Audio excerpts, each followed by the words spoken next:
You know, when you feel sick, you usually leave it for a couple of days and kind of moan a bit to your wife or girlfriend or significant other, and then eventually you give up and you go to the doctor, you pay 50 quid, and the doctor says you'll be grand, prescribes you something, probably gives you an antibiotic, and you go home and you feel better.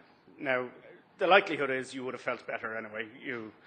The doctor feels he needs to say something nice because he's just relieved you of 50 euros. But you would get better regardless. Now, we have a similar situation, I think, when we deal with policy crises. So, for instance, the last crisis that we had is like getting sick. And so we feel we have to do something about it. And so we can see if, let's say, there's an increase in the number of road deaths, we pay ministers to do stuff. They're like the proverbial doctors. We go along and say, well, what are you going to do about it? They kind of say, well, you know, maybe it'll just get better, but they know that they couldn't say that. So they prescribe something. They usually set up a task force or something like that, and it does get better. And then they say, geez, wasn't my task force fantastic, and didn't we do a great job? And they take credit for it. Now, the likelihood is, again, is things would have got better. And this is because this is something called the regression to the mean. We have things go wrong.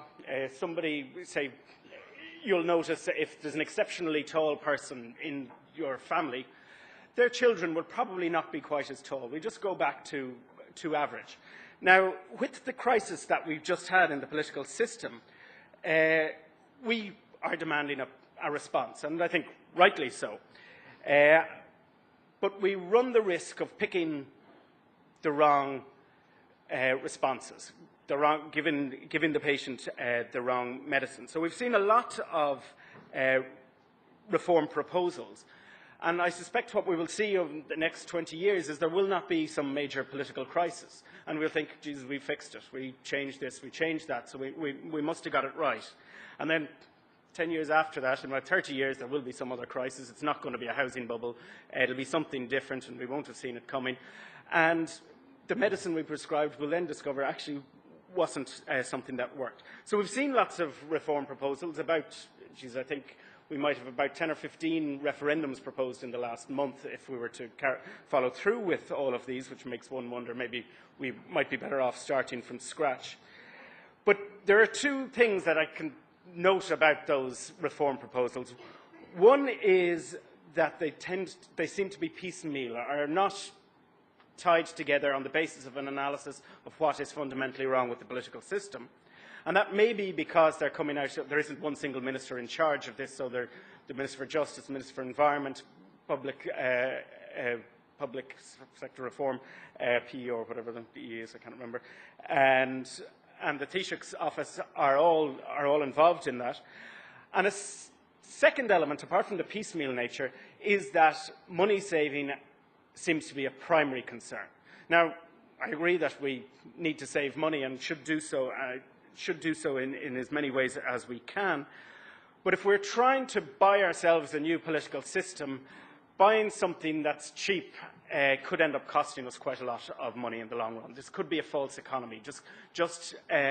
If the primary motivation of political reform, should not be to save money. It should be to introduce a proper system that works.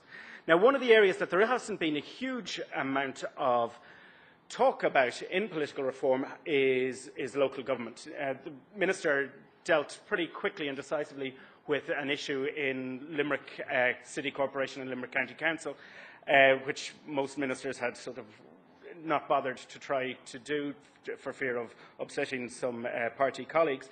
But probably the more interesting reform of directly elected mayors, which the last government had introduced as a bill, I think, has been pushed to long grass, or at least parked somewhat. And we think that local government is important because when all of us who've been here for the last while have been talking, a lot of the plaintive pleas have been, would our politicians stop delving into local matters? Would they just get on and do the job that they're meant to do?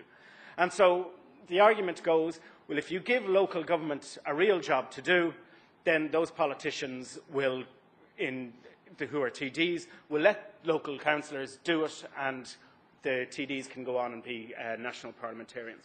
I think there's a problem with that analysis, in that what you tend to see is that, in fact, in those areas where local government has power to do stuff itself, even there, in fact, TDs interfere more than in other areas.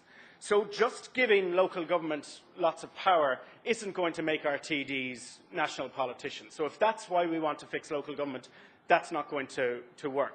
Now, we might have a better reason to want to fix local government, and that might be because it matters, and it matters quite a lot. Possibly matters more in our daily lives than stuff that Cabinet decides about changing the Constitution on gay marriage or whatever, and even maybe more than fixing the economy, because, I mean, let's face it, people in Ireland aren't starving at night, whereas in our local areas we can and have seen disasters happen. If your house or area is flooded, that's a real disaster that really affects you.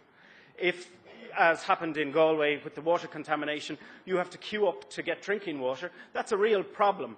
And these are the services that local government provide, and when they go wrong, they can be disastrous for people.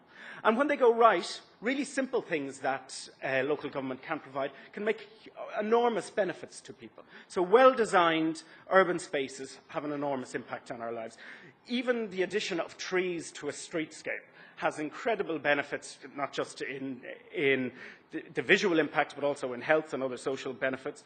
Urban areas and when I talk about urban areas, I mean villages like Glenties is an urban area that needs to be designed and planned as it grows. Urban areas with good transport links, with shops, with public buildings, parks, playgrounds are much nicer places to be and make people happy. And so people are happier when they're walking around and live in nice areas. And it's something that impacts their daily lives. Whereas car-dependent cities with dining centres, out-of-town shopping centres, are indeed out-of-town university campuses, so I think the decision to build DIT is not only a waste of money, it's bad for Dublin City.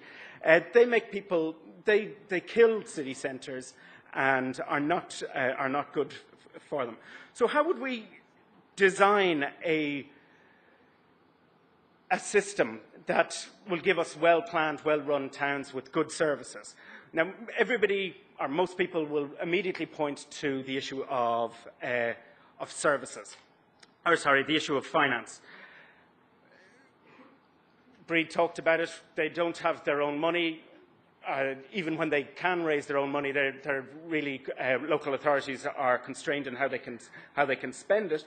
But we can see, and I won't go into details about this, but we can see in areas where local authorities do have revenue-raising powers, such as car parking, such as business rates, they can make it disastrously wrong. So Limerick City is an area which, I'm from Limerick City, and it's a city that is effectively dying. If you go into Limerick City on a Saturday afternoon, it's like a city in about 20 years ago on a Sunday afternoon. There literally aren't people walking around on the streets.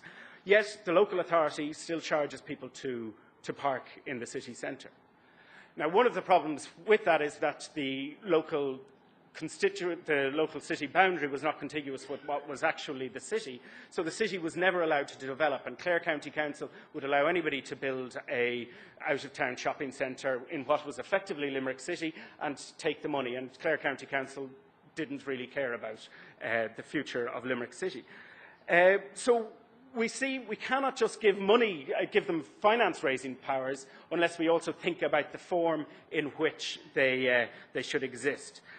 And I think the challenge for local authorities is also to think about what cities are and what they are meant to provide. They're more than just shopping centres that we can actually drive through. The way that we've shopped has changed radically in the last 10 years and will change radically in the next 10 years. So urban areas need to be about more than just shops. They need to be about providing amenities such as hospitals, libraries, playgrounds, schools, cinemas, things like that. So taxation won't do it. So what will give us these well-planned, well-run areas? What reform will work? Well, the city manager system, I think, is not one that we should want to keep. One of the reasons it was brought in was to prevent corruption. And one of the other reasons it was cheered was that it provided technical competence. Now, I think when you can see flooding in large number of areas around the country, you can see that there hasn't been technical competence. I think it is an open secret that a lot of planners were biddable, and so it didn't necessarily prevent corruption there. Now, urban sprawl has rendered irrelevant most of our historical local boundaries. And while we care about local boundaries, and you can see the flags outside when it comes to GAA, they're a pretty poor basis on which to design local government areas. County councils are probably too small for effective decision-making in cities, and they're too large for democratic decision-making in villages and towns. So we need to think about what is the ideal size. And there probably isn't one ideal size for different services. So it might make sense, as the government is doing, to make water a national service, a service that's provided nationally. So transport should be sensibly left to large areas, whereas other things, whether a sex shop should be built across the road, maybe the people of Glenties should be allowed to decide that, rather than, say, a planner in Donegal County Council.